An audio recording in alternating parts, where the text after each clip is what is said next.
मुल्ला नसीरुद्दीन और उसका बोलने वाला गधा। एक समय की बात है, एक दूरदराज के गांव में, जहां की हवा में कहानियां और किंवदंतियां घुली हुई थीं, मुल्ला नसीरुद्दीन नाम का एक व्यक्ति रहता था। मुल्ला अपने अनोखे व्यवहार, गूढ़ बुद्धिमत्ता और कभी-कभी अपनी मूर्खतापूर्ण हरकतों के लिए जाना जाता था, जो अक्सर लोगों को हंसाती भी थीं और सोचने पर मजबूर भी करती थीं। उसके पास एक गधा था, जिसका नाम उसने अक्लमंद रखा था। अक्लमंद बाकी गधों से अलग नहीं दिखता था, लेकिन मुल्ला को हमेशा लगता था कि उसके गधे में कुछ खास बात है। मुल्ला उसे अपने सारे काम में इस्तेमाल करता था, चाहे वह बाजार से सामान लाना हो, खेत जोतना हो या बस गांव भर में घूमना हो। एक दिन जब मुल्ला अक्लमंद के साथ एक घने जंगल से गुजर रहा था, जहां से होकर उसे पड़ोसी गांव जाना था, अचानक आसमान में काले बादल छा गए और तेजी से बारिश होने लगी। मुल्ला और अक्लमंद दोनों ही तेजी से बारिश से बचने के लिए एक बड़े पुराने बरगद के पेड़ के नीचे खड़े हो गए। बारिश इतनी तेजी से हो रही थी कि पेड़ों के पत्तों से पानी टपकने की आवाज किसी झरने जैसी लग रही थी। मुल्ला ने ठंड से बचने के लिए अपनी चादर को और कसकर लपेट लिया। अचानक मुल्ला को अपने पास से एक धीमी, भारी आवाज सुनाई दी। मुल्ला, यह बारिश तो रुकने का नाम ही नहीं ले रही है। मेरी पीठ पर रखा सामान भीग रहा है और मेरे पैर भी ठंडे हो रहे हैं। मुल्ला चौंक गया। उसने इधर उधर देखा। जंगल में कोई और नहीं था। उसने सोचा, यह कौन बोल रहा है? फिर वही आवाज आई, थोड़ी और स्पष्टता के साथ, अरे मुल्ला, मैं हूं, तुम्हारा गधा अक्लमंद। मुल्ला का जबड़ा गिर गया। उसकी आंखें इतनी बड़ी हो गईं जैसे वे अपने सॉकेट से बाहर निकल आएंगी। उसने अपनी आंखों को रगड़ा, अपने कानों को साफ किया, लेकिन आवाज वही थी। उसका गधा अक्लमंद अपनी बड़ी बड़ी आंखों से उसे देख रहा था और ऐसा लग रहा था जैसे वह सचमुच बात कर रहा हो। तुम बोल रहे हो? मुल्ला ने लड़खड़ाती हुई आवाज में पूछा। हां मुल्ला, क्या तुम्हें इतनी देर में समझ आया? मैं तो कब से तुमसे बात करना चाहता था, लेकिन तुमने कभी ध्यान ही नहीं दिया, अक्लमंद ने अपनी गर्दन हिलाते हुए कहा। मुल्ला को लगा जैसे वह सपना देख रहा है। उसने खुद को चिकोटी काटी। दर्द हुआ तो यह सपना नहीं था, उसका गधा सचमुच बात कर रहा था। यह एक अविश्वसनीय घटना थी। उसने तुरंत सोचा, अगर लोगों को पता चला कि मेरे पास एक बोलने वाला गधा है तो क्या होगा? वे या तो मुझे पागल समझेंगे या मेरे गधे को चमत्कार मानेंगे। शायद वे इसे मुझसे छीन भी लें। मुल्ला ने तुरंत अक्लमंद से कहा, देखो अक्लमंद, यह हमारी एक बहुत बड़ी राज है। किसी को पता नहीं चलना चाहिए कि तुम बोल सकते हो। अगर किसी को पता चला तो हमारी जिंदगी मुश्किल हो जाएगी। अक्लमंद ने सिर हिलाया। ठीक है मुल्ला, जैसा तुम कहो, लेकिन कभी कभी मुझे भी कुछ कहना होता है। मुल्ला ने उसे आश्वासन दिया। ठीक है, हम अकेले में बात करेंगे, लेकिन लोगों के सामने चुप्पी साधे रखना। बारिश रुकने के बाद मुल्ला और अक्लमंद घर लौट आए। मुल्ला रात भर सो नहीं पाया। उसका दिमाग लगातार इस बात पर घूम रहा था कि उसका गधा बोल सकता है। अगले कुछ दिनों तक मुल्ला और अक्लमंद छुप छुप कर बातें करते रहे। अक्लमंद वाकई बहुत समझदार था। वह मुल्ला को अक्सर ऐसी सलाह देता था जो बहुत ही व्यावहारिक और बुद्धिमानी भरी होती थी। मुल्ला को अपने गधे पर गर्व महसूस होता था, लेकिन उसे यह राज छिपाने की चिंता भी थी। एक दिन गांव के मुखिया को अपने लिए एक नया गड्ढा खरीदने की जरूरत पड़ी। उसका पुराना गड्ढा बूढ़ा हो गया था। उसने गांव में ऐलान करवाया कि जो कोई उसे सबसे अच्छा और मजबूत गड्ढा बेचेगा, उसे वह भारी इनाम देगा। मुल्ला के पड़ोसी अहमद, जो हमेशा मुल्ला से ईर्ष्या करता था, को यह सुनकर मुल्ला नसरुद्दीन और उसका बोलने वाला गधा बाजार की सवारी।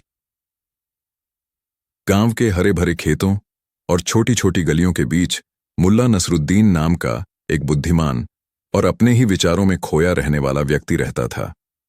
उसकी ख्याति दूर दूर तक फैली हुई थी, न केवल उसकी तीक्ष्ण बुद्धि और हास्य के लिए, बल्कि उसके अनोखे गधे के लिए भी, जिसका नाम अक्लमंद था। अक्लमंद कोई साधारण गधा नहीं था। वह बोल सकता था, सोच सकता था और यहां तक कि मुल्ला को सलाह भी दे सकता था। लेकिन यह राज मुल्ला और अक्लमंद के बीच ही सीमित था, क्योंकि वे जानते थे कि दुनिया इस बात पर विश्वास नहीं करेगी या फिर इस रहस्य का गलत फायदा उठाने की कोशिश करेगी। मुल्ला का गांव, जिसके चारों ओर छोटी छोटी पहाड़ियां और एक कल कल करती नदी बहती थी, हर सप्ताह लगने वाले बाजार के लिए प्रसिद्ध था। ये बाजार न केवल व्यापार का केंद्र था, बल्कि सामाजिक मेलजोल और गपशप का भी एक महत्वपूर्ण स्थान था। पहला अध्याय, बाजार की ओर पहला कदम। एक सुनहरी सुबह, जब सूरज की किरणें पत्तों से छनकर जमीन पर पड़ रही थीं, मुल्ला नसरुद्दीन ने बाजार जाने की तैयारी शुरू की। उनकी पत्नी फातिमा ने कुछ ताज़ी सब्जियां और घर के बने पनीर की एक टोकरी अक्लमंद की पीठ पर लाद दी। देखो मुल्ला, फातिमा ने कहा, यह सुनिश्चित करना कि तुम्हें सब्जियों का सही दाम मिले और तुम किसी धोखाधड़ी में ना पड़ो। मुल्ला ने मुस्कुराते हुए कहा, चिंता मत करो फातिमा, मेरे साथ अक्लमंद है। उसकी आंखें और कान मुझसे भी ज्यादा तेज हैं। अक्लमंद ने एक हल्की सी आवाज में कहा, और मेरा पेट भी, मुल्ला जी, अगर हमें रास्ते में कोई स्वादिष्ट गाजर मिलती है। मुल्ला ने हल्के से अक्लमंद की पीठ थपथपाई। निश्चित रूप से मेरे दोस्त, तुम्हारा हिस्सा तुम्हें जरूर मिलेगा। वे गांव की पगडंडी पर चल पड़े। मुल्ला अक्सर अपने गधे पर बैठते थे, लेकिन आज उसने पैदल चलना पसंद किया। बाजार लगभग 1 घंटे की दूरी पर था और मुल्ला को रास्ते में अक्सर तरह तरह के लोगों से मिलना पड़ता था, जो हमेशा कुछ न कुछ टिप्पणी करने को तैयार रहते थे। जैसे ही वे गांव के बाहरी हिस्से से गुजरे, कुछ किसान जो अपने खेतों में काम कर रहे थे, उन्होंने मुल्ला को देखा। देखो मुल्ला नसरुद्दीन, एक किसान ने कहा, कैसा मूर्ख आदमी है, खुद पैदल चल रहा है और गधे को खाली छोड़ रखा है। बेचारा गधा कितना आराम से जा रहा है। दूसरा किसान हंसा, मुल्ला, तुम्हें अपने गधे पर बैठकर जाना चाहिए था। यह एक गधे का काम है बोझ ढोना, आदमी का नहीं। मुल्ला ने उनकी बातों पर कोई प्रतिक्रिया नहीं दी, बस मुस्कुराया और आगे बढ़ गया। अक्लमंद ने धीमी आवाज में मुल्ला से पूछा, मुल्ला जी, क्या आपने इनकी बातें सुनी? ये कहते हैं कि मैं आराम से जा रहा हूं, जबकि मेरी पीठ पर तो टोकरी लदी है। मुल्ला ने जवाब दिया, मेरे प्यारे अक्लमंद, लोगों की बातें कभी खत्म नहीं होती। अगर मैं तुम पर बैठता तो वे कहते कि मैं कितना क्रूर हूं जो बेचारे जानवर पर बोझ डाल रहा हूं। अक्लमंद ने अपनी गर्दन हिलाई। यह सही है, लोगों को खुश करना असंभव है। कुछ और दूर चलने के बाद वे एक छोटे से गांव से गुजरे। वहां कुछ औरतें कुएं पर पानी भर रही थीं। उन्होंने मुल्ला को देखा और आपस में खुसर पुसर करने लगीं। एक औरत ने कहा, देखो तो, मुल्ला नसरुद्दीन अपने गधे के साथ जा रहा है। कैसा क्रूर आदमी है, बेचारे गधे को इतना सारा सामान ढोना पड़ रहा है और वह खुद पैदल चल रहा है। उसे तो गधे पर बैठना चाहिए था, ताकि गधे को कम से कम एक सवारी का एहसास तो हो। दूसरी ने कहा, शायद उसके पैर थक गए होंगे, लेकिन उसे अपने गधे पर दया करनी चाहिए। मुल्ला ने इस बार भी कोई ध्यान नहीं दिया। अक्लमंद ने फुसफुसाते हुए कहा, मुल्ला जी, अब ये लोग मुझे बोझ उठाने के बजाय सवारी देने की बात कर रहे हैं। क्या गजब की दुनिया है। मुल्ला ने जवाब दिया, दुनिया अजीब है मेरे दोस्त।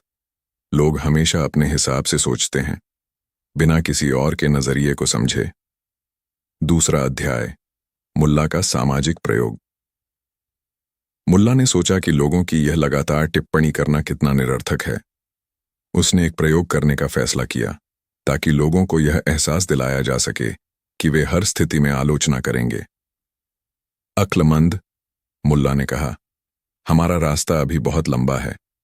क्या तुम मेरी एक बात मानोगे? निश्चित रूप से मुल्ला जी, अक्लमंद ने कहा, जो भी आपकी इच्छा हो। ठीक है, मुल्ला ने कहा, अब मैं तुम पर बैठूंगा। अक्लमंद थोड़ा झुक गया और मुल्ला सावधानी से उसकी पीठ पर बैठ गया, सब्जियों और पनीर की टोकरी के ठीक पीछे। वे आगे बढ़ चले। कुछ ही देर बाद वे एक और छोटे गांव से गुजरे। वहां एक समूह के लोग एक पेड़ के नीचे बैठकर गपशप कर रहे थे। जैसे ही उन्होंने मुल्ला को गधे पर सवार देखा, उनकी बातें बदल गईं। देखो तो, उनमें से एक ने जोर से कहा, मुल्ला नसरुद्दीन कितना स्वार्थी आदमी है, खुद मोटा ताजा होकर गधे पर बैठा है और बेचारे दुबले पतले गधे को पैदल चलना पड़ रहा है। यह तो जानवरों पर अत्याचार है। दूसरा व्यक्ति सहमत हुआ, हाँ, और उस पर से वह टोकरी भी लदी हुई है। यह तो सीधे सीधे क्रूरता है। तीसरे ने कहा, उसे तो पैदल चलना चाहिए था और गधे को आराम देना चाहिए था। मुल्ला ने फिर से उनकी बातों पर कोई ध्यान नहीं दिया, लेकिन अक्लमंद थोड़ा नाराज हो गया। मुल्ला जी, अक्लमंद ने कहा, आप मेरी पीठ पर बैठे हैं और अब वे मुझे दुबला पतला कह रहे हैं। मेरा तो वजन भी ठीक है। मुल्ला ने हंसते हुए कहा, मेरे प्यारे अक्लमंद, यही तो लोगों की विशेषता है। वे हमेशा कुछ न कुछ गलत ढूंढ ही लेते हैं। मुल्ला ने अक्लमंद की पीठ थपथपाई। चलो एक और प्रयोग करते हैं। मुल्ला गद्दे की पीठ से नीचे उतर गया। अब वे दोनों, मुल्ला और अक्लमंद, साथ साथ पैदल चलने लगे। अक्लमंद की पीठ पर अभी भी टोकरी लदी हुई थी। वे एक और मील चले। इस बार वे गांव के कुछ बच्चों और एक बुजुर्ग व्यक्ति के पास से गुजरे। बच्चों ने उत्सुकता से उन्हें देखा। एक बच्चे ने अपनी मां से पूछा, मां, वह आदमी गधे पर क्यों नहीं बैठा है? मां ने मुस्कुराते हुए कहा, शायद वह गधे को आराम देना चाहता है। लेकिन बुजुर्ग व्यक्ति ने सिर हिलाया। यह कैसा अजीब आदमी है? गधा तो सवारी के लिए होता है। यह आदमी पैदल चलकर अपनी ऊर्जा क्यों बर्बाद कर रहा है, जबकि उसके पास एक गधा है? दूसरा बुजुर्ग व्यक्ति बोला, हो सकता है यह दिखाना चाहता हो कि वह कितना विनम्र है, लेकिन यह तो बेवकूफी है। गधे को अपना काम करने देना चाहिए। अक्लमंद ने धीमी आवाज में कहा, मुल्ला जी, अब ये कह रहे हैं कि मैं काम नहीं कर रहा हूं और आप बेवकूफी कर रहे हैं।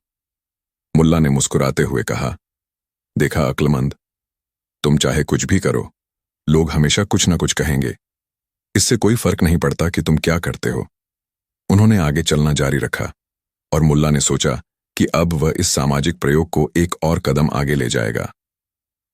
तीसरा अध्याय, बेतुकी चरम सीमा।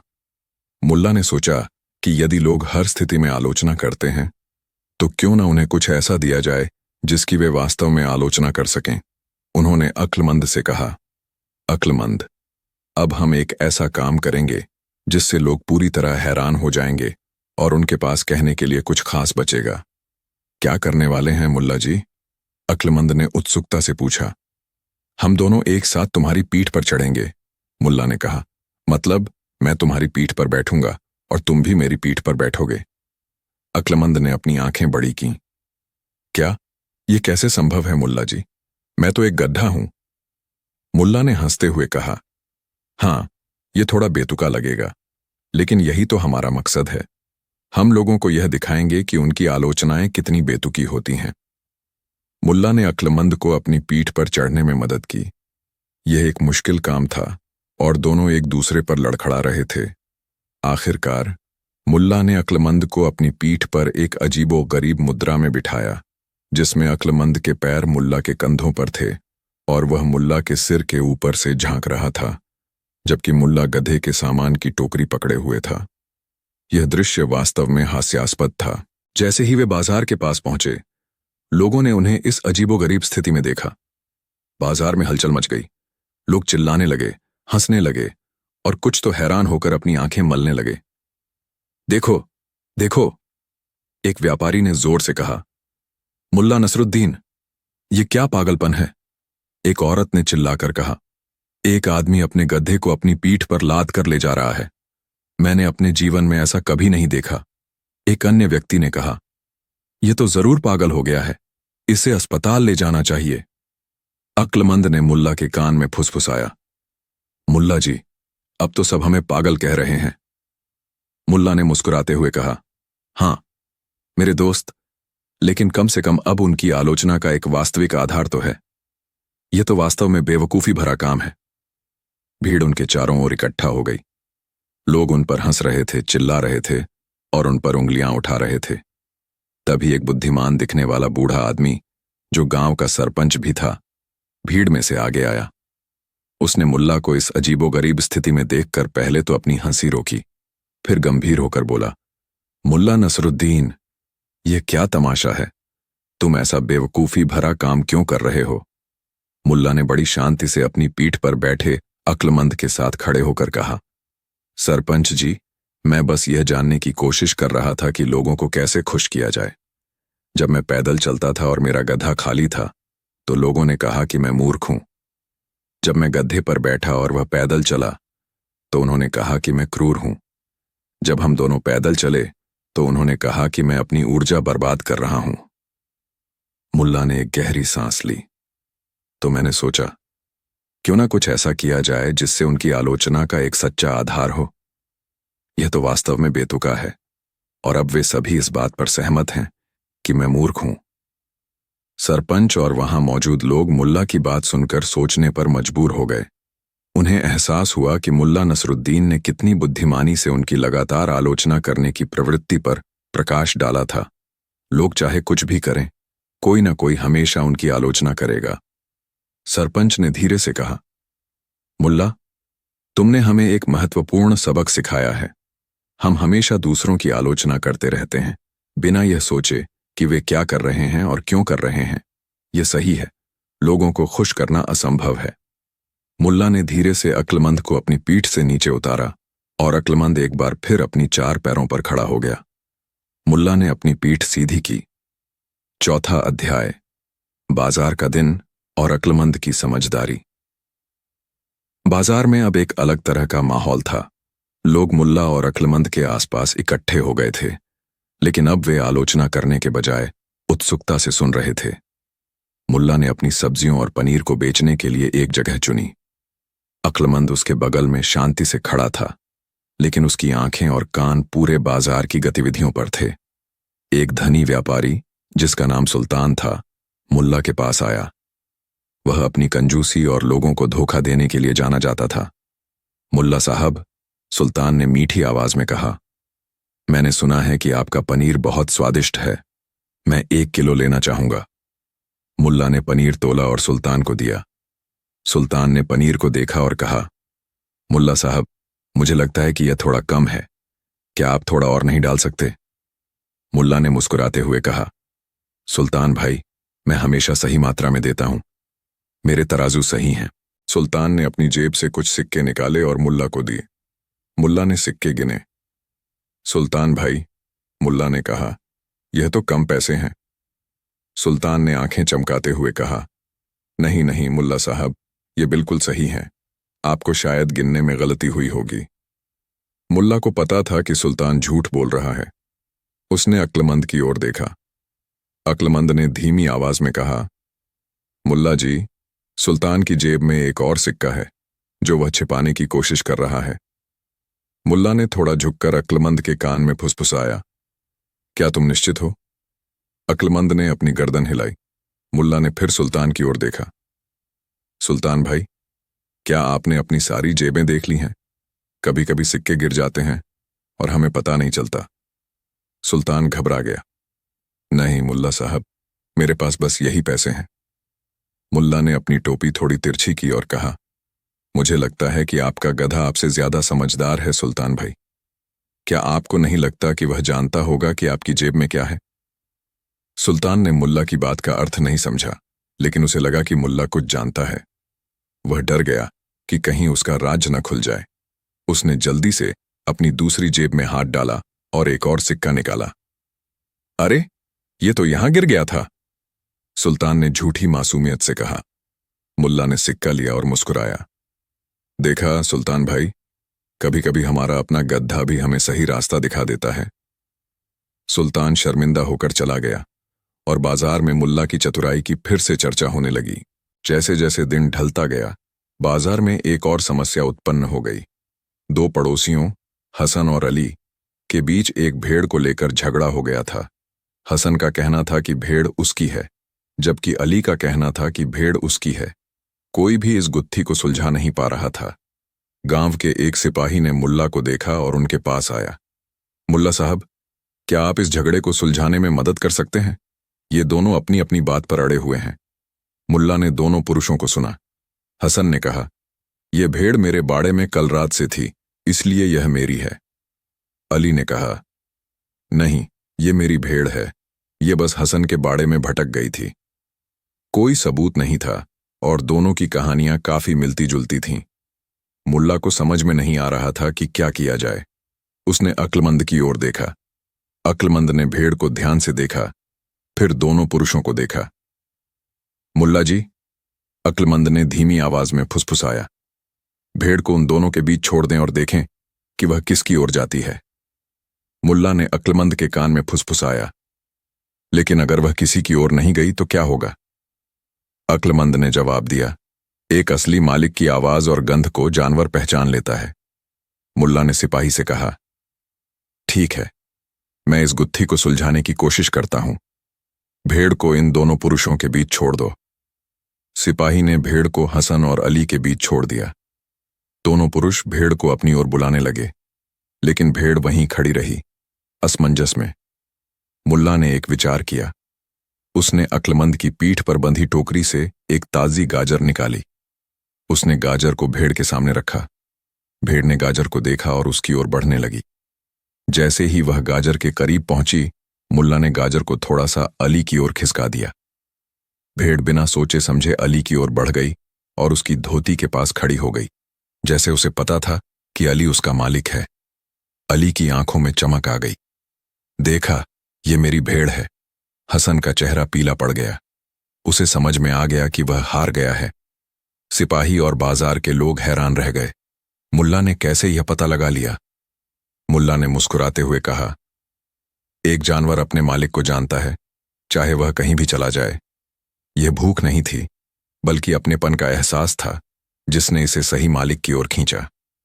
अली ने मुल्ला को धन्यवाद दिया और हसन ने अपनी गलती मान ली। मुल्ला की बुद्धिमत्ता और अक्लमंद की समझदारी की चर्चा पूरे बाजार में फैल गई। 6 अध्याय, एक लंबी सवारी का अंत। सूरज अब पश्चिम में ढल रहा था और बाजार धीरे धीरे खाली हो रहा था। मुल्ला नसरुद्दीन ने अपनी सारी सब्जियां और पनीर बेच दिए थे और कुछ आवश्यक चीजें खरीद ली थीं। वह संतुष्ट और खुश था। चलो अक्लमंद, मुल्ला ने कहा, अब घर चलने का समय है। अक्लमंद ने अपनी पूंछ हिलाई। मुल्ला जी, आज का दिन बहुत दिलचस्प था। हमने लोगों को कई सबक सिखाए। मुल्ला ने अक्लमंद की पीठ पर एक छोटा सा कपड़ा बिछाया और उस पर आराम से बैठ गया। अक्लमंद अब खाली था, सिवाय मुल्ला के हल्के वजन के। जैसे ही वे बाजार से बाहर निकले, उन्होंने देखा कि वे ही लोग जिन्होंने सुबह मुल्ला पर अलग अलग तरह से टिप्पणी की थी, अब भी वहीं खड़े थे। इस बार वे मुल्ला को गधे पर बैठे हुए देख रहे थे, जो खाली था। मुल्ला ने सोचा कि अब वे क्या कहेंगे, लेकिन इस बार किसी ने कुछ नहीं कहा। वे बस शांत होकर मुल्ला और अक्लमंद को देखते रहे। उनमें से कई ने सम्मान में सिर झुकाया। उन्हें मुल्ला के सामाजिक प्रयोग का अर्थ समझ में आ गया था। अक्लमंद ने फुसफुसाते हुए कहा, मुल्ला जी, लगता है आज हमने उन्हें चुप करा दिया। मुल्ला ने हंसते हुए कहा, नहीं मेरे दोस्त, हमने उन्हें चुप नहीं कराया है, बल्कि हमने उन्हें सोचने पर मजबूर किया है, और यह किसी को चुप कराने से कहीं ज्यादा बेहतर है। वे गांव की ओर वापस चले। रास्ता अब शांत था और सूरज की अंतिम किरणें पेड़ों से छनकर उन पर पड़ रही थीं। मुल्ला ने अक्लमंद की पीठ पर बैठकर एक शांतिपूर्ण सवारी का आनंद लिया। मुल्ला जी, अक्लमंद ने कहा, आज आपने मुझे अपनी पीठ पर क्यों बिठाया था? मुल्ला ने मुस्कुराते हुए कहा, मेरे प्यारे अक्लमंद, वह सिर्फ एक सबक सिखाने का तरीका था, लेकिन सच कहूं तो तुम्हारे बिना मेरा जीवन अधूरा है। तुम सिर्फ मेरा गधा नहीं, बल्कि मेरे सबसे अच्छे दोस्त, मेरे सलाहकार और मेरे परिवार का हिस्सा हो। अक्लमंद ने खुशी से अपनी गर्दन हिलाई। और आप मेरे सबसे अच्छे दोस्त, मुल्ला जी। घर पहुंचने पर फातिमा ने उनका स्वागत किया। मुल्ला ने उसे बाजार के दिन की सारी घटनाएं सुनाई और फातिमा भी मुस्कुराई। मुल्ला नसरुद्दीन और उसके बोलने वाले गधे की कहानियां उस दिन से और भी अधिक प्रसिद्ध हो गईं। उनकी हर कहानी में एक गहरा सबक छिपा होता था, जो लोगों को हंसाता भी था और सोचने पर मजबूर भी करता था। उन्होंने सिखाया कि दुनिया की हर आलोचना को गंभीरता से लेने की जरूरत नहीं है, और यह कि असली बुद्धिमत्ता अपने सिद्धांतों पर अडिग रहने और लोगों की निरर्थक टिप्पणियों से प्रभावित न होने में निहित है। उन्होंने यह भी सिखाया कि न्याय और सच्चाई को कभी-कभी सबसे अप्रत्याशित तरीकों से भी खोजा जा सकता है, और यह कि कभी-कभी एक बोलने वाला गधा भी सबसे बुद्धिमान मनुष्य से अधिक समझदार हो सकता है। वे हमेशा इस बात की याद दिलाते रहे कि जीवन की सबसे बड़ी सीख अक्सर सबसे सरल और हास्यास्पद क्षणों में छिपी होती है। मुल्ला नसरुद्दीन और उसका बोलने वाला गधा। गिनती की सीखा पहला अध्याय। मुल्ला का नया विचार। एक शांत गांव में, जहां जीवन की धारा धीमी गति से बहती थी, मुल्ला नसरुद्दीन अपनी पत्नी फातिमा और अपने वफादार गधे अक्लमंद के साथ रहते थे। मुल्ला का घर एक छोटे से टीले पर था, जहां से उन्हें गांव और उसके आसपास के हरे भरे खेत दिखाई देते थे। फातिमा अक्सर मुल्ला की अजीब हरकतों पर हैरान रहती थी, लेकिन उसे पता था कि उसके पति की हर बात में कोई गहरा अर्थ छिपा होता है। अक्लमंद, जो मुल्ला के हर विचार और योजना का हिस्सा होता था, हमेशा उसके साथ रहता था, चाहे वह बाजार जाना हो या कोई नया सामाजिक प्रयोग करना हो। एक दिन जब मुल्ला अपनी चौखट पर बैठकर सूरज की ओर देख रहे थे, अक्लमंद उनके पास आया। मुल्ला जी, अक्लमंद ने धीमी लेकिन स्पष्ट आवाज में कहा, आज आप कुछ सोच रहे हैं? क्या कोई नई योजना बन रही है? मुल्ला मुस्कुराए। हाँ मेरे प्यारे अक्लमंद, मेरे दिमाग में एक नया विचार आया है, जिससे हम गांव के लोगों को एक और महत्वपूर्ण सबक सिखा सकते हैं। कैसा सबक? अक्लमंद ने उत्सुकता से पूछा। मैं तुम्हें गिनती सिखाऊंगा, मुल्ला ने उत्साह से कहा। अक्लमंद थोड़ा चौंक गया। गिनती? लेकिन मुल्ला जी, मैं तो पहले से ही जानता हूं। मैं जानता हूं कि आपकी रोटियां कितनी हैं और मेरी गाजरें कितनी हैं। मुल्ला ने हंसते हुए कहा, मेरे दोस्त, यह गिनती हमारे बीच की नहीं है। यह गिनती दुनिया को दिखाने के लिए है। गांव में कई लोग हैं जो सोचते हैं कि केवल इंसान ही बुद्धिमान होते हैं और जानवर केवल बोझ ढोने के लिए हैं। मैं उन्हें दिखाऊंगा कि एक जानवर भी गिनती कर सकता है, अगर उसे सही ढंग से सिखाया जाए। लेकिन यह कैसे होगा मुल्ला जी? अगर मैं सच में गिनती करूंगा तो मेरा रहस्य खुल जाएगा। अक्लमंद चिंतित हुआ। चिंता मत करो, मुल्ला ने आंख मारी। हम ऐसा करेंगे जिससे दुनिया को लगे कि तुमने गिनती सीखी है, लेकिन तुम्हारा रहस्य सुरक्षित रहेगा। हम एक ऐसी युक्ति का उपयोग करेंगे जो सबको हैरान कर देगी। दूसरा अध्याय। गिनती की पाठशाला। अगले कुछ दिनों तक मुल्ला नसरुद्दीन ने अक्लमंद को गिनती सिखाने का नाटक करना शुरू कर दिया। उन्होंने गांव के कुएं के पास एक छोटी सी जगह चुनी, जहां अक्सर लोग इकट्ठा होते थे। मुल्ला ने जोर जोर से गिनती करनी शुरू की। 1, 2, 3, और अक्लमंद को हर बार अपने खुर जमीन पर पटकने के लिए प्रेरित करते। नहीं अक्लमंद, जब मैं 1 कहूं तो 1 बार खुर पटको, जब 2 कहूं तो 2 बार, मुल्ला नाटक करते हुए चिल्लाते। गांव के लोग, जो अपनी अपनी बातें कर रहे थे, मुल्ला की इस हरकत को देखकर चौंक गए। देखो, मुल्ला नसरुद्दीन अपने गधे को गिनती सिखा रहा है। एक किसान ने अपने दोस्त से कहा, यह तो पागलपन है। क्या कभी किसी गधे ने गिनती की है?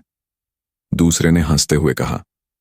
एक बूढ़ा आदमी, जो अपनी बुद्धिमत्ता का बहुत घमंड करता था, उसने मुल्ला को देखकर कहा, मुल्ला नसरुद्दीन, तुम अपना समय क्यों बर्बाद कर रहे हो?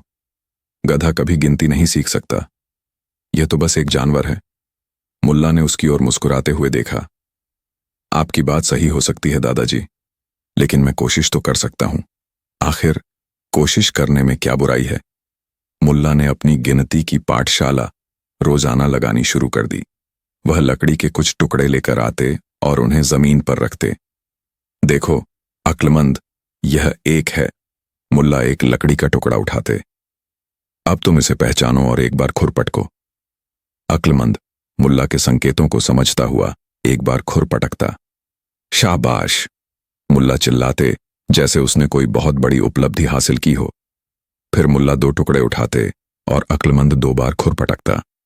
यह क्रम चलता रहा और गांव के लोग इस अजीबोगरीब दृश्य को देखने के लिए रोज इकट्ठा होने लगे। कुछ हंसते, कुछ मजाक उड़ाते और कुछ बस हैरान होकर देखते। उनमें से एक धूर्त व्यापारी, जिसका नाम करामत था, वह मुल्ला को नीचा दिखाने का मौका ढूंढ रहा था। करामत ने एक दिन मुल्ला से कहा, मुल्ला साहब, मुझे लगता है कि आप केवल हमें बेवकूफ बना रहे हैं। यह गधा गिनती नहीं सीख सकता। यह तो केवल आपके इशारों पर खुर पटक रहा है।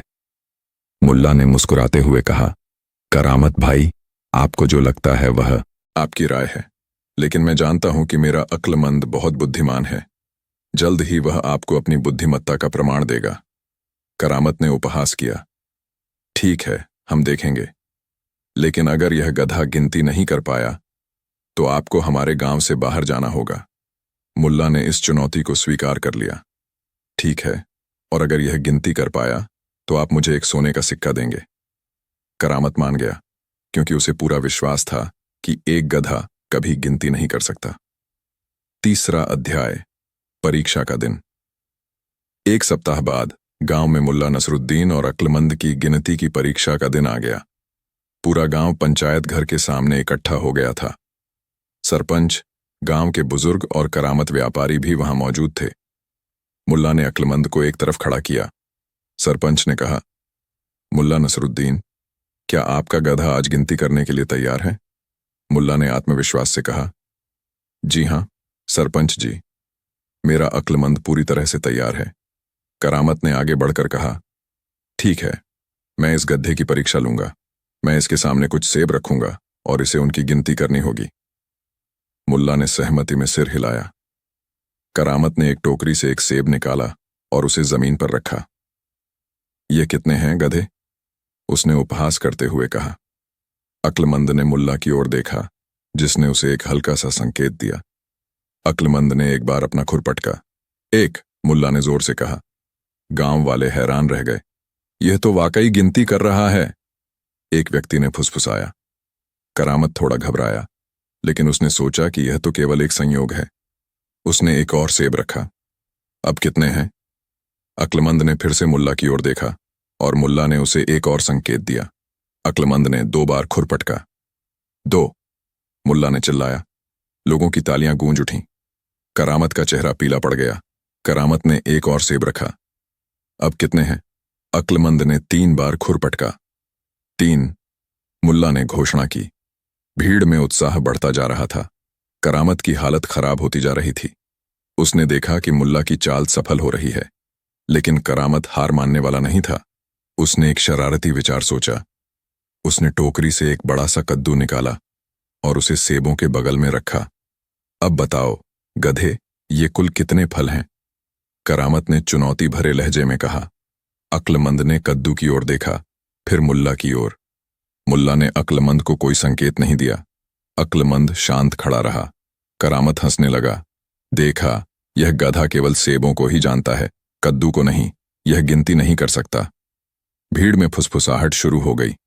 लोगों को लगा कि मुल्ला की चाल पकड़ी गई। तभी अक्लमंद ने धीमी लेकिन साफ आवाज में मुल्ला के कान में फुसफुसाया, मुल्ला जी, यह कद्दू बहुत बड़ा है। क्या एक कद्दू को एक ही गिनना चाहिए या उसके वजन के हिसाब से? मुल्ला ने तुरंत स्थिति को भांप लिया। उन्होंने मुस्कुराते हुए कहा, करामत भाई, आप गधे को भ्रमित कर रहे हैं। मेरा गधा जानता है कि कद्दू फलों की गिनती में नहीं आता, क्योंकि यह सब्जी है। यह केवल फलों की गिनती कर रहा था। करामत शर्मिंदा हो गया। वह अपनी चाल में खुद फंस गया था। गांव के लोग मुल्ला की हाजिर जवाबी और अक्लमंद की बुद्धिमत्ता से प्रभावित हुए।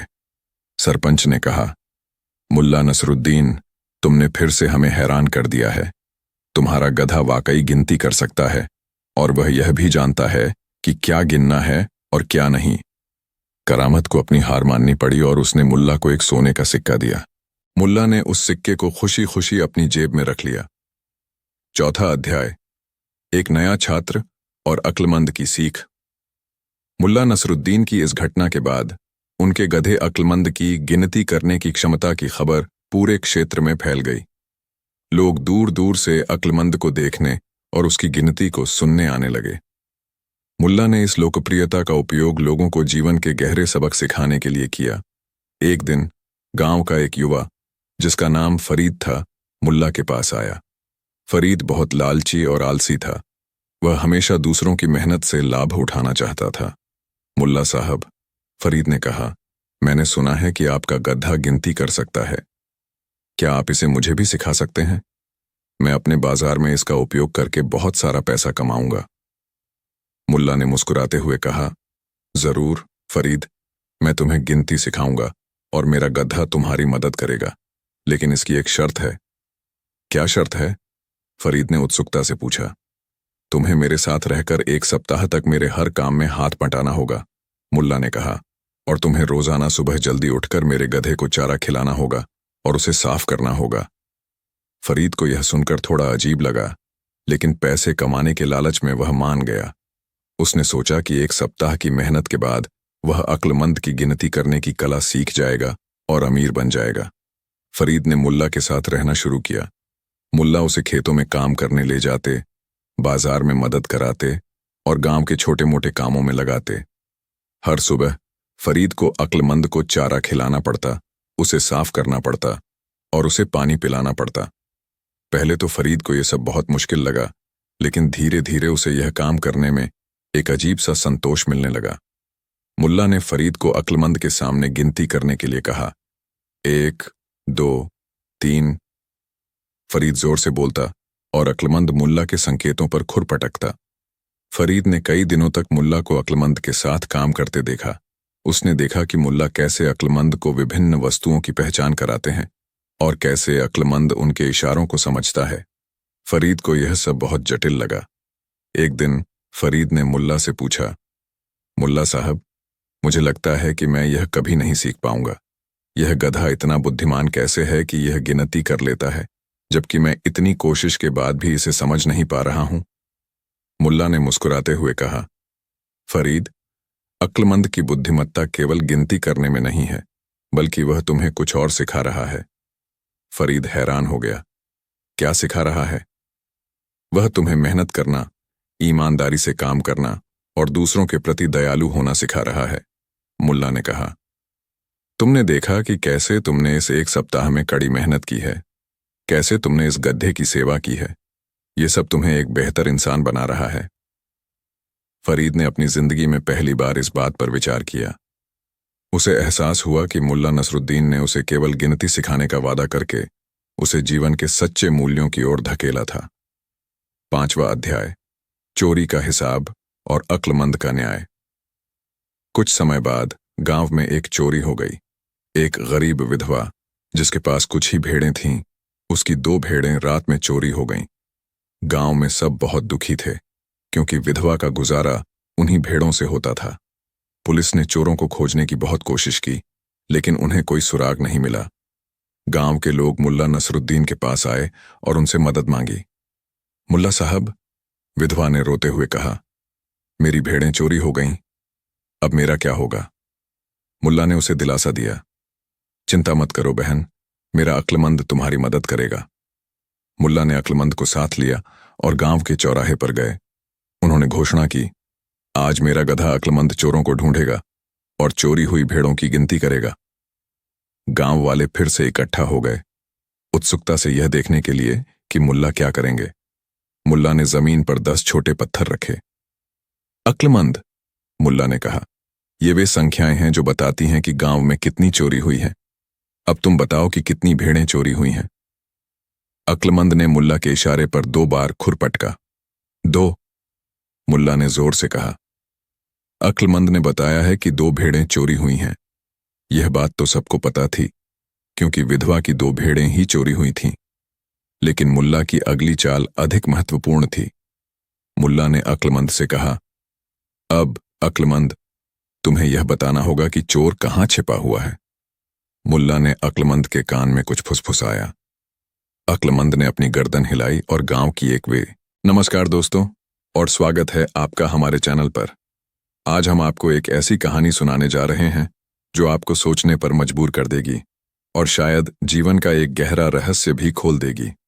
यह कहानी है हमारे प्रिय मुल्ला नसरुद्दीन और उनके बोलने वाले गधे अक्लमंद की, जब उनके सामने आया एक ऐसा रहस्य जिसने पूरे गांव को हिलाकर रख दिया। गधे की खोई हुई परछाई का रहस्य। क्या परछाई वाकई खो सकती है, या यह सिर्फ एक भ्रम था? आइए इस अद्भुत यात्रा पर चलते हैं। अध्याय 1, रहस्यमयी सुबह और खोई हुई परछाई। एक समय की बात है, एक हरे भरे गांव में, जहां सूरज की किरणें पत्तों से छनकर जमीन पर एक खूबसूरत नक्काशी बनाती थीं, मुल्ला नसरुद्दीन अपने प्यारे गधे अक्लमंद के साथ रहते थे। अक्लमंद कोई साधारण गधा नहीं था। वह मुल्ला का सबसे करीबी दोस्त, उसका सलाहकार और उसका सबसे बड़ा रहस्य था, क्योंकि अक्लमंद बोल सकता था। लेकिन यह बात मुल्ला और अक्लमंद के बीच ही सीमित थी, क्योंकि वे जानते थे कि दुनिया इस अनोखी बात पर न तो विश्वास करेगी और न ही इसका सही अर्थ समझ पाएगी। एक शांत धूप वाली सुबह थी। मुल्ला नसरुद्दीन हमेशा की तरह अपने घर के आंगन में बैठे अपनी दाढ़ी खुजला रहे थे, जबकि अक्लमंद उनके बगल में धूप सेंक रहा था। सूरज ठीक उनके सिर के ऊपर चमक रहा था और हर चीज की परछाई सिकुड़कर पैरों के नीचे समा गई थी। अक्लमंद ने एक लंबी जम्हाई ली और अपनी जगह से उठने की कोशिश की। जैसे ही वह खड़ा हुआ, उसने नीचे जमीन पर देखा। उसकी आंखें बड़ी हो गईं। मुल्ला जी, मुल्ला जी, अक्लमंद ने घबराकर धीमी आवाज में कहा। मुल्ला ने अपनी दाढ़ी खुजलाना बंद किया और अक्लमंद की ओर देखा। क्या हुआ मेरे दोस्त, तुम इतने परेशान क्यों लग रहे हो? मुल्ला जी, मेरी परछाई कहाँ गई? अक्लमंद ने लगभग रोते हुए कहा। मुल्ला ने अक्लमंद की ओर देखा, फिर नीचे जमीन पर देखा। सूरज ठीक ऊपर होने के कारण परछाई बहुत छोटी होकर पैरों के नीचे सिमट गई थी, लगभग अदृश्य। मुल्ला हंसने लगे। मेरे प्यारे अक्लमंद, तुम्हारी परछाई कहीं नहीं गई है। सूरज ठीक ऊपर है, इसलिए तुम्हारी परछाई तुम्हारे पैरों के नीचे सिकुड़ गई है। यह हमेशा वहीं होती है। नहीं मुल्ला जी, मैं जानता हूं मेरी परछाई कैसी दिखती है। यह पूरी तरह से गायब हो गई है। मुझे बहुत डर लग रहा है। अक्लमंद ने अपने पैरों को जमीन पर पटकते हुए कहा। क्या मैं अब पूरा नहीं रहा? क्या मुझ में कुछ कमी आ गई है? मुल्ला ने देखा कि अक्लमंद सचमुच बहुत परेशान है। वह उसे दिलासा देने के लिए उसके पास गए। अक्लमंद, मेरी बात सुनो। परछाई हमेशा प्रकाश के साथ होती है। जब प्रकाश सीधा पड़ता है तो परछाई छोटी या अदृश्य हो जाती है। यह एक प्राकृतिक नियम है। लेकिन अक्लमंद अपनी बात पर अड़ा हुआ था। नहीं मुल्ला जी, यह अलग है। मुझे महसूस हो रहा है कि मेरी परछाई अब मुझसे जुड़ी नहीं है। यह एक बहुत अजीब एहसास है, जैसे मेरा एक हिस्सा मुझसे अलग हो गया हो। मुल्ला ने सोचा कि शायद अक्लमंद कुछ ज्यादा ही संवेदनशील हो रहा है, या शायद उसने कुछ ऐसा अनुभव किया है जो वे नहीं समझ पा रहे। उन्होंने फैसला किया कि वे इस मामले को गंभीरता से लेंगे। ठीक है मेरे दोस्त, मुल्ला ने कहा, हम तुम्हारी परछाई को ढूंढ निकालेंगे। वादा रहा। दोस्तों, क्या आपने कभी सोचा है कि अगर हमारी परछाई गायब हो जाए तो क्या होगा? क्या यह हमें भी अक्लमंद की तरह परेशान कर देगा? कमेंट्स में हमें जरूर बताएं। अध्याय 2, गांव में खलबली और अंधविश्वास। मुल्ला और अक्लमंद ने गांव में थोड़ा घूमना शुरू किया। मुल्ला ने अलग अलग कोणों से सूरज की रोशनी में अक्लमंद को खड़ा करके देखा, लेकिन अक्लमंद को अपनी परछाई कहीं भी वैसी नहीं दिख रही थी जैसी वह आमतौर पर दिखती थी, लंबी और स्पष्ट। वह अभी भी बहुत छोटा और अस्पष्ट दिख रहा था। अक्लमंद का अजीब व्यवहार और मुल्ला की गंभीर मुद्रा देखकर गांव के लोगों ने जल्द ही कुछ असामान्य होने का एहसास किया। गांव का एक चरवाहा, जिसका नाम कालू था, उसने मुल्ला और अक्लमंद को परेशान देखकर पूछा, मुल्ला साहब, क्या सब ठीक है? आपका गधा आज थोड़ा अजीब लग रहा है। मुल्ला ने गहरी सांस ली। कालू, मेरे अक्लमंद की परछाई खो गई है। वह इसे ढूंढ नहीं पा रहा। कालू ने हंसते हुए कहा। हा हा हा, मुल्ला साहब, आप भी अजीब बातें करते हैं। परछाई कैसे खो सकती है? वह तो हमेशा हमारे साथ रहती है। लेकिन जैसे ही मुल्ला ने अपनी बात दोहराई, खबर जंगल में आग की तरह फैल गई। कुछ ही देर में पूरा गांव मुल्ला और अक्लमंद के इर्द गिर्द इकट्ठा हो गया। एक बूढ़ी औरत, जो गांव में अंधविश्वासों के लिए जानी जाती थी, उसने कहा, मुझे पता है, यह किसी बुरी आत्मा का काम है। किसी ने गड्ढे पर जादू कर दिया है। दूसरा व्यक्ति बोला, हो सकता है यह कोई अपशगुन हो। इसका मतलब है कि हमारे गांव पर कोई मुसीबत आने वाली है। गांव के एक धूर्त पंडित, जिसका नाम धूर्तानंद था, वह तुरंत मौके का फायदा उठाने के लिए आ गया। उसने अपनी आंखें बंद कीं और हाथ जोड़कर कुछ मंत्र पढ़ने लगा। यह एक गंभीर मामला है, धूर्तानंद ने नाटकीय अंदाज में कहा। गधे की परछाई का खो जाना एक बहुत ही अशुभ संकेत है। इसे वापस लाने के लिए हमें कई अनुष्ठान करने होंगे और इसके लिए भारी दान की आवश्यकता होगी। मुल्ला ने धूर्तानंद की ओर देखा और मुस्कुराए। उन्हें पता था कि धूर्तानंद सिर्फ पैसे ऐंठने की कोशिश कर रहा है। अक्लमंद ने मुल्ला के कान में फुसफुसाया, मुल्ला जी, यह पंडित तो चोर लग रहा है। मेरी परछाई से उसका क्या लेना देना? मुल्ला ने सहमति में सिर हिलाया, लेकिन गांव के कुछ लोग धूर्तानंद की बातों में आने लगे थे। उन्हें डर लगने लगा था कि अगर गधे की परछाई नहीं मिली तो उनके साथ कुछ बुरा हो सकता है। मुल्ला ने भीड़ को शांत करने की कोशिश की। शांत हो जाओ दोस्तों, यह कोई जादू या बुरी आत्मा का काम नहीं है। परछाई का संबंध प्रकाश से है। हम इस रहस्य को वैज्ञानिक तरीके से समझने की कोशिश करेंगे, लेकिन डर और अंधविश्वास ने लोगों की सोच पर हावी होना शुरू कर दिया था। अगर आपको ये कहानी पसंद आ रही है तो इस वीडियो को लाइक करना ना भूलें और अपने दोस्तों के साथ शेयर करें, ताकि उन्हें भी यह रहस्यमयी कहानी सुनने को मिले और वे भी अपनी राय कमेंट्स में बता सकें कि यह परछाई का क्या माजरा है। अध्याय 3, नवाब की चुनौती।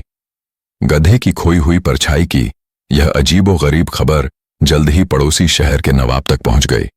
नवाब एक घमंडी और अहंकारी शासक था, जिसे अपनी बुद्धिमत्ता पर बहुत गर्व था, लेकिन वास्तव में वह अक्सर मूर्खतापूर्ण निर्णय लेता था। उसने सुना था कि मुल्ला नसरुद्दीन को लोग बहुत बुद्धिमान मानते हैं और उसे यह बात पसंद नहीं थी। वह हमेशा मुल्ला को नीचा दिखाने का मौका ढूंढता रहता था। नवाब ने अपने दरबार में मुल्ला नसरुद्दीन को तुरंत तलब किया। मुल्ला अपने अक्लमंद के साथ नवाब के आलीशान दरबार में पहुंचे। नवाब अपने सुनहरे सिंहासन पर बैठा था। उसके दरबारी और सिपाही चारों ओर खड़े थे। मुल्ला नसरुद्दीन, नवाब ने अपनी भारी आवाज में कहा, मैंने सुना है कि तुम्हारे गधे की परछाई खो गई है। क्या यह सच है? मुल्ला ने नम्रता से सिर झुकाया। जी जहांपनाह, मेरा अक्लमंद अपनी परछाई से परेशान है। वह उसे कहीं देख नहीं पा रहा। नवाब जोर से हंसा। हा हा हा हा, एक गधे की परछाई खो गई। यह तो हास्यास्पद है। क्या तुम हमें बेवकूफ समझते हो मुल्ला? परछाई कभी खोती नहीं है। जहांपनाह, मुल्ला ने कहा, परछाई का अस्तित्व प्रकाश और वस्तु के संबंध पर निर्भर करता है, लेकिन मेरे अक्लमंद को लगता है कि उसकी परछाई उससे अलग हो गई है। नवाब ने अपनी मूंछों पर ताव दिया। ठीक है मुल्ला, अगर तुम इतने बुद्धिमान हो तो मैं तुम्हें एक चुनौती देता हूं। मैं तुम्हें 3 दिन का समय देता हूं। अगर तुम इन 3 दिनों में अपने गधे की खोई हुई परछाई को ढूंढकर मेरे सामने पेश कर पाए तो मैं तुम्हें 1000 सोने के सिक्के दूंगा और तुम्हें अपने राज्य का मुख्य सलाहकार बनाऊंगा। लेकिन अगर तुम असफल रहे। नवाब एक पल के लिए रुका और एक दुष्ट मुस्कान के साथ कहा, तो तुम्हें और तुम्हारे गधे को इस राज्य से हमेशा के लिए निकाल दिया जाएगा और तुम्हारी सारी संपत्ति जब्त कर ली जाएगी। दरबारी यह सुनकर हैरान रह गए। यह एक बहुत बड़ी चुनौती थी। अक्लमंद ने मुल्ला के कान में फुसफुसाया, मुल्ला जी, यह नवाब बहुत क्रूर है। हम क्या करेंगे? मुल्ला ने नवाब की ओर देखा और कहा, जहांपनाह, मैं आपकी चुनौती स्वीकार करता हूं। 3 दिन बाद मैं आपके सामने अक्लमंद की परछाई को पेश करूंगा। नवाब ने मुस्कुराते हुए कहा, बहुत अच्छे मुल्ला, मैं बेसब्री से इंतजार करूंगा, लेकिन याद रखना, कोई चालबाजी नहीं। मुल्ला और अक्लमंद दरबार से बाहर निकल आए। गांव के लोग उन्हें उदास देखकर चिंतित थे। मुल्ला साहब, यह तो बहुत मुश्किल चुनौती है। एक गांव वाले ने कहा, आप एक खोई हुई परछाई को कैसे ढूंढेंगे? मुल्ला ने सभी को शांत रहने का इशारा किया। परेशान मत हो दोस्तों, हर समस्या का एक समाधान होता है। आपको क्या लगता है, क्या मुल्ला नसरुद्दीन इस रहस्य को सुलझा पाएंगे? क्या गधे की परछाई वाकई खो सकती है? क्या नवाब की चुनौती मुल्ला की बुद्धिमत्ता को परख पाएगी? अपने विचार कमेंट्स में जरूर लिखें। आपके कमेंट्स हमें आगे बढ़ने की प्रेरणा देते हैं। अध्याय 4, खोज की शुरुआत, भ्रम और प्रयास। मुल्ला नसरुद्दीन और अक्लमंद ने तुरंत अपनी खोज शुरू कर दी। पहला दिन बीत गया, लेकिन उन्हें कोई सुराग नहीं मिला। अक्लमंद अभी भी परेशान था और मुल्ला भी थोड़े चिंतित थे, हालांकि उन्होंने अपनी शांति बनाए रखी थी। वे सबसे पहले गांव के एक जादूगर के पास गए, जिसका नाम कालिया था। कालिया अपनी ओझा तांत्रिक क्रियाओं के लिए जाना जाता था। मुल्ला साहब, कालिया ने अपनी जादू की छड़ी हिलाते हुए कहा, यह एक बहुत ही जटिल मामला है। परछाई का खोना कोई सामान्य बात नहीं है। यह आत्मा से जुड़ा हुआ है। मुझे कुछ विशेष जड़ी बूटियों और मंत्रों की आवश्यकता होगी और कुछ बलि भी देनी पड़ेगी। ताकि मैं गड्ढे की आत्मा से उसकी परछाई को वापस बुला सकूं। मुल्ला ने कालिया की बातों को ध्यान से सुना। अक्लमंद ने मुल्ला के कान में फुसफुसाया, मुल्ला जी, ये जादूगर तो मेरी आत्मा को ही बेच देगा। ये तो सिर्फ पैसा ऐंठने की कोशिश कर रहा है। मुल्ला मुस्कुराए, धन्यवाद कालिया, हम तुम्हारी सलाह पर विचार करेंगे। वे जादूगर के पास से चले गए। मुल्ला जानते थे कि यह सब केवल अंधविश्वास और पाखंड था। इसके बाद वे गांव के सबसे बूढ़े और ज्ञानी व्यक्ति हकीम साहब के पास गए। हकीम साहब आयुर्वेद और प्राकृतिक विज्ञान के जानकार थे। मुल्ला नसरुद्दीन हकीम साहब ने कहा, परछाई का संबंध प्रकाश के नियमों से है। क्या तुमने गड्ढे को अलग अलग समय पर अलग अलग जगहों पर खड़ा करके देखा है? हाँ हकीम साहब, मुल्ला ने बताया, लेकिन अक्लमंद को लगता है कि उसकी परछाई पूरी तरह से गायब हो गई है। हकीम साहब ने अपनी आंखें बंद करके कुछ देर सोचा। हो सकता है कि गधे की आंखों में कोई समस्या हो, जिससे वह परछाई को ठीक से देख ना पा रहा हो, या यह सिर्फ एक मानसिक भ्रम हो। उन्होंने अक्लमंद की आंखों की जांच की, लेकिन उन्हें कोई शारीरिक कमी नहीं मिली। अक्लमंद ने फुसफुसाते हुए कहा, हकीम साहब, मेरी आंखें बिल्कुल ठीक हैं और यह कोई मानसिक भ्रम भी नहीं है। मुझे सच में अपनी परछाई महसूस नहीं हो रही। मुल्ला ने हकीम साहब को धन्यवाद दिया और आगे बढ़ गए। दूसरा दिन भी आधा बीत चुका था और उन्हें कोई ठोस समाधान नहीं मिला था। मुल्ला जानते थे कि उन्हें कुछ ऐसा खोजना होगा जो न केवल अक्लमंद की परछाई को वापस ला सके, बल्कि नवाब को भी यह समझा सके कि यह कोई जादू नहीं, बल्कि ज्ञान और समझदारी का मामला है। इस खोज के दौरान मुल्ला ने अक्लमंद से कहा, मेरे प्यारे अक्लमंद, जीवन में कई बार हमें ऐसी समस्याओं का सामना करना पड़ता है जहां हमें लगता है कि हमने कुछ खो दिया है, लेकिन कभी कभी वह चीज हमारे पास ही होती है, बस हमारा देखने का तरीका बदल जाता है। गौतम बुद्ध ने कहा है कि हम वही हैं जो हमने सोचा है, हमारे विचार ही हमें बनाते हैं। अपने मन पर विजय पाना सबसे बड़ी जीत है। शायद हमें अपने विचार और देखने के तरीके को बदलने की जरूरत है। अक्लमंद ने गहरी सांस ली। आप ठीक कहते हैं मुल्ला जी, मुझे अपनी परछाई के खो जाने का बहुत दुख है और यह दुख मुझे कुछ और सोचने नहीं दे रहा। मुल्ला ने कहा, यह दुख, यह बेचैनी, जिसे वो बुद्ध दुख कहते हैं, वह अक्सर हमारी अपेक्षाओं और चीजों से हमारे लगाव के कारण पैदा होता है। हम सोचते हैं कि चीजें हमेशा वैसी ही रहेंगी जैसी हम उन्हें चाहते हैं, लेकिन जीवन में परिवर्तन ही एकमात्र स्थिर चीज है। जो है, जैसा है, उसे स्वीकार करो। परछाई भी बदलती है। अक्लमंद ने मुल्ला की बातों पर गंभीरता से सोचना शुरू कर दिया। दोस्तों, कहानी अब एक नया मोड़ ले रही है। क्या आपको लगता है कि परछाई का गायब होना सिर्फ एक भ्रम था, या इसके पीछे कोई गहरा रहस्य छिपा था? मुल्ला नसरुद्दीन और अक्लमंद की खोज किस दिशा में जा रही है? हमें कमेंट्स में अपनी राय जरूर बताएं। अध्याय 5, दार्शनिक और बुद्ध का ज्ञान। तीसरे दिन की सुबह थी और मुल्ला के पास ज्यादा समय नहीं बचा था। उन्होंने और अक्लमंद ने शहर के बाहर एक छोटी पहाड़ी पर रहने वाले एक वृद्ध दार्शनिक से मिलने का फैसला किया, जिन्हें लोग ज्ञानी बाबा के नाम से जानते थे। ज्ञानी बाबा अपनी गहरी सोच और जीवन के रहस्यों पर उनकी पकड़ के लिए प्रसिद्ध थे। मुल्ला और अक्लमंद पहाड़ी की चोटी पर पहुंचे, जहां एक छोटी सी कुटिया थी। ज्ञानी बाबा अपनी कुटिया के बाहर बैठे थे, एक प्राचीन पुस्तक पढ़ रहे थे। मुल्ला ने उनसे अपनी समस्या बताई कि कैसे अक्लमंद अपनी परछाई के खो जाने से परेशान है, और नवाब ने उन्हें 3 दिन की चुनौती दी है। ज्ञानी बाबा ने ध्यान से सुना, फिर उन्होंने अपनी आंखें बंद कर लीं। कुछ देर बाद उन्होंने अपनी आंखें खोलीं और अक्लमंद की ओर देखा।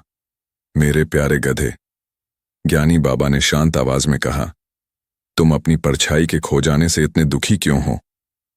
अक्लमंद ने मुल्ला के कान में फुसफुसाया, क्या मैं इस दार्शनिक से सच बोल सकता हूं? मुल्ला ने धीमे से सिर हिलाया। ज्ञानी बाबा, अक्लमंद ने स्पष्ट आवाज में कहा, मेरी परछाई मुझे पूरी तरह से छोड़ गई है। मुझे लगता है कि मैं अब अधूरा हूं। यह एक बहुत ही अजीब एहसास है। ज्ञानी बाबा मुस्कुराए। बेशक मेरे दोस्त, तुम ऐसा महसूस करते हो क्योंकि तुम अपनी परछाई को अपने अस्तित्व का एक हिस्सा मानते हो। लेकिन क्या तुमने कभी सोचा है कि तुम्हारी परछाई हमेशा एक जैसी नहीं रहती? ज्ञानी बाबा ने मुल्ला और अक्लमंद को पास बैठने का इशारा किया और उन्होंने गौतम बुद्ध के कुछ गहन विचार साझा किए। गौतम बुद्ध ने कहा है कि कुछ भी स्थायी नहीं है, सब कुछ बदल रहा है। अनित्य, इम्परमानेंस। जैसे यह सूरज सुबह पूरब से निकलता है, दोपहर में सिर पर आता है और शाम को पश्चिम में ढल जाता है, वैसे ही परछाई भी बदलती रहती है। सुबह यह लंबी होती है, दोपहर में छोटी हो जाती है और रात में पूरी तरह से अदृश्य हो जाती है। क्या इसका मतलब यह है कि रात में तुम अधूरे हो जाते हो? अक्लमंद ने सोचा। नहीं, रात में तो मैं पूरा ही होता हूं, बस परछाई दिखती नहीं। ज्ञानी बाबा ने आगे कहा, बुद्ध ने यह भी सिखाया है कि जीवन दुख है, दुख का कारण इच्छा है, दुख का अंत इच्छा का त्याग है। दुख, सफरिंग, तृष्णा, क्रेविंग। तुम्हारी परछाई का न दिखना तुम्हारे लिए दुख का कारण बन गया है, क्योंकि तुम चाहते हो कि वह हमेशा दिखाई दे और हमेशा वैसी ही बनी रहे जैसी तुम उसे देखना चाहते हो। यह तुम्हारी इच्छा है जो तुम्हें दुखी कर रही है। अगर तुम इस इच्छा को छोड़ दो तो तुम्हारा दुख अपने आप खत्म हो जाएगा। लेकिन ज्ञानी बाबा, अक्लमंद ने पूछा, अगर परछाई मेरे अस्तित्व का हिस्सा नहीं है तो मैं क्या हूं? ज्ञानी बाबा ने कहा, यह बुद्ध की तीसरी शिक्षा है। अनात्मन, अनाटा, नॉन सेल्फ, यानी कोई स्थायी आत्मा नहीं है। तुम वही हो जो तुम हो, तुम्हारी परछाई से तुम्हारा अस्तित्व जुड़ा नहीं है। परछाई केवल एक प्रकाश का खेल है, एक छाया है। तुम्हारा मूल्य, तुम्हारी बुद्धिमत्ता, तुम्हारा स्वभाव, यह सब तुम्हारी परछाई से कहीं ज्यादा है। अपनी परछाई से लगाव, अपनी पहचान को बाहरी चीजों से जोड़ना ही दुख का कारण है। तुम स्वयं में पूर्ण हो। ज्ञानी बाबा ने एक गहरी सांस ली। बुद्ध का मध्य मार्ग, मिडल पाथ, हमें सिखाता है कि हमें चरम सुख और चरम दुख दोनों से बचना चाहिए। तुम्हें न तो परछाई के होने पर बहुत खुश होना चाहिए, न ही उसके न होने पर बहुत दुखी होना चाहिए। बस चीजों को उनके स्वाभाविक रूप में स्वीकार करो। उन्होंने एक और महत्वपूर्ण बात कही, अपनी मुक्ति के लिए स्वयं प्रयास करो, दूसरों पर निर्भर न रहो। तुम्हारी परछाई का रहस्य तुम्हारे भीतर ही है, उसे बाहर खोजने की जरूरत नहीं है। तुम्हें बस अपनी समझ और अपने मन को शांत करना है। मुल्ला और अक्लमंद ने ज्ञानी बाबा की बातों को गहराई से समझा। अक्लमंद को अपनी समस्या का एक नया दृष्टिकोण मिला था। उसकी परछाई वाकई कहीं खोई नहीं थी, बल्कि उसके देखने का नजरिया बदल गया था। अगर आपको गौतम बुद्ध के इन गहन विचारों से कुछ सीखने को मिल रहा है और आप मुल्ला और अक्लमंद की इस यात्रा का आनंद ले रहे हैं, तो वीडियो को लाइक करें और इसे दूसरों के साथ साझा करें। आपके एक शेयर से किसी की जिंदगी में रोशनी आ सकती है और हमें ऐसे ही और प्रेरणादायक वीडियो बनाने की प्रेरणा मिलती है। अध्याय 6, एहसास और समाधान का मार्ग। ज्ञानी बाबा के ज्ञानवर्धक वचनों को सुनने के बाद मुल्ला और अक्लमंद पहाड़ी से नीचे उतर रहे थे। अक्लमंद अब पहले की तरह उदास नहीं था, उसके मन में एक नई शांति थी। मुल्ला जी, अक्लमंद ने कहा, ज्ञानी बाबा की बातें सुनकर मुझे बहुत हल्का महसूस हो रहा है। मुझे एहसास हुआ कि मैं कितनी छोटी सी बात पर परेशान हो रहा था। मुल्ला ने मुस्कुराते हुए कहा, देखा मेरे प्यारे अक्लमंद, ज्ञान वही है जो हमें अज्ञानता के अंधकार से बाहर निकालता है। तुम्हारी परछाई खोई नहीं थी, बस हमारा देखने का नजरिया और समय का फर्क था।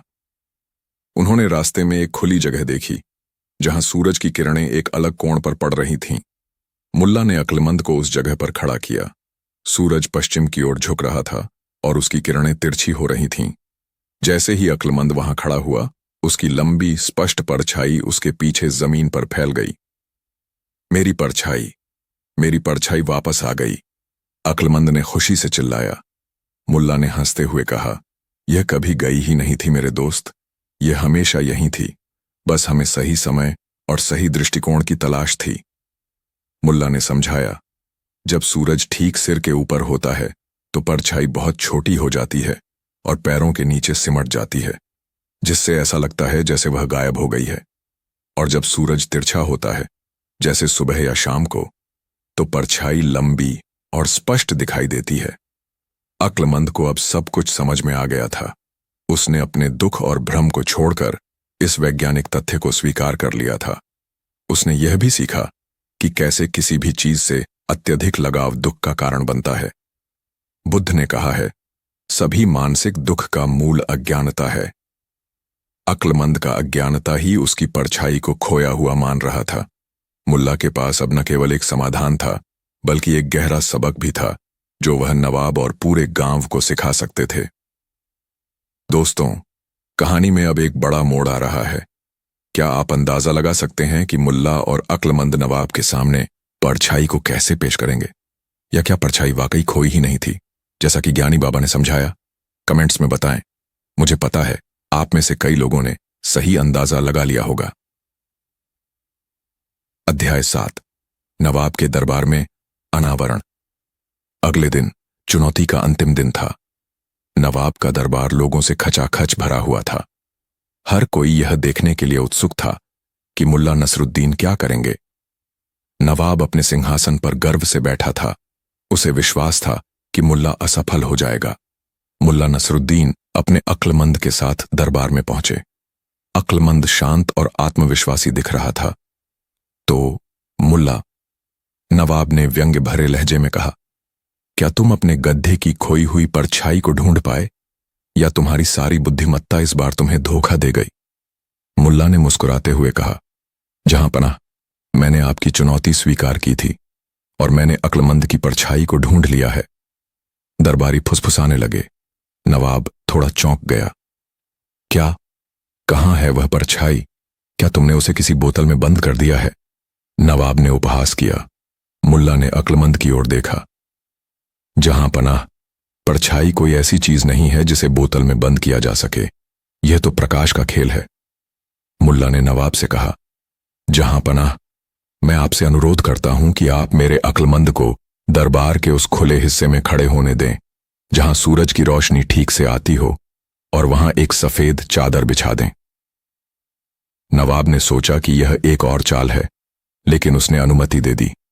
सिपाहियों ने दरबार के खुले हिस्से में एक सफेद चादर बिछा दी।